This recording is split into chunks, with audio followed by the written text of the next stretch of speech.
আমার সাথে হ্যান্ডশেক করবো, আচ্ছা হ্যান্ডশেক করলাম।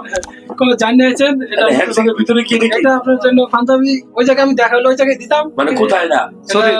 তাইবে বুড়ির বাড়ির ধারে ওই জায়গায় আমি আপনি কবে আছেন জানতে পারি না, পরে জানতে মানে পারছি। তাই তুমি থাকো, আমি ঘুরতে গেছিলাম, দেখা করতে পারো নাই। না, আমি দেখা মানে হ্যান্ডশেকের বলছেন এটা কি? এটা হলো আপনার জন্য ভালো হচ্ছে, আপনার একটা পাঞ্জাবি বানাই নেবেন আমার পক্ষ চিন্তা থেকে। করছো কারবার?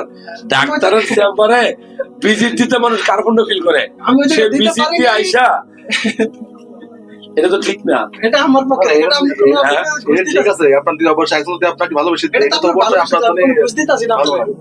আমি যদি ঘুষ দিতাম তাহলে বলতাম। আসলে আলাম এটা একজন ঘড়ি দিয়ে গেছে, দুইটা দুই ঘড়ি দিয়ে গেছে।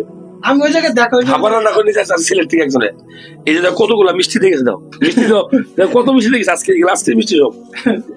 ওই জায়গায় দেখা মানে মানে আমার কাছে মনে হয় যে ডাক্তার হিসেবে কোনো চাওয়ার কিছুই আর নেই আমার কাছে। আর মানুষ তো বড় বড় হুজুর এরকম পায় না মনে হয় আমার কাছে। স্যার আপনার যে করে মানে হুজুর তারা অনেক তুমি এটা কেন দিলা? এটা আমার পক্ষ থেকে স্যার আপনার গিফট দিছি। আমি ওই জায়গায় দেখা হইলে আমি ওই জায়গায় দিতাম, কিন্তু কবে আসছেন আমি জানতে পারি না। আল্লাহ আল্লাহ ভালো দোয়া রইল। স্যারের কোনোদিন রিপোর্ট কর।